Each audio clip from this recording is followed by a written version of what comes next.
ಪಂಡಿತ್ ಜವಾಹರ್ಲಾಲ್ ನೆಹರು ಅವ್ರ ಬಗ್ಗೆ ಯಾವುದೇ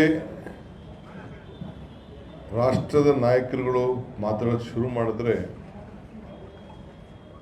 ಬಹುಶಃ ದಿನಗಟ್ಟಲೆ ಮಾತಾಡೋಷ್ಟು ವಿಚಾರಗಳನ್ನು ಈ ದೇಶಕ್ಕೆ ಕೊಟ್ಟಿದ್ದಾರೆ. ಅವರು ಒಂದು ಮೊದಲನೇ ಮಾತು ಏನಂದ್ರೆ, ನಿನ್ನ ಮೇಲೆ ನಿನಗೆ ಫಸ್ಟ್ ನಂಬಿಕೆ ಇಟ್ಕೊ,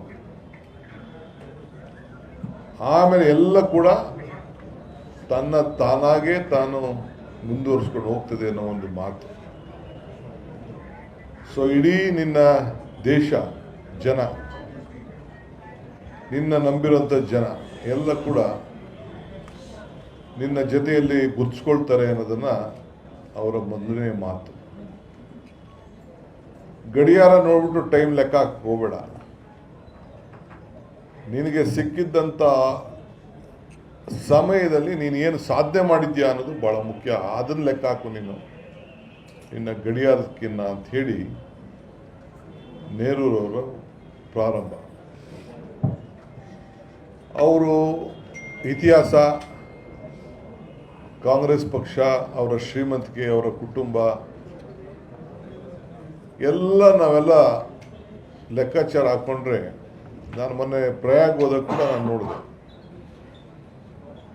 ಒಂದು 30 ಎಕರೆ ಕ್ಯಾಂಪಸ್ ಇದು ಅಲಹಾಬಾದ್ನಲ್ಲಿ. ಅವರಿದ್ದಂಥ ಮಾತು, ಮನೆ, ಕುಟುಂಬ ಎಲ್ಲ ಸರ್ಕಾರಕ್ಕೆ ಬರೆದು ಬಿಟ್ಟಿದ್ದಾರೆ. ಒಂದೊಂದು ಎಕರೆ ಒಂದು 25 ಕೋಟಿ 30 ಕೋಟಿ ಬಾಳ್ತದೆ.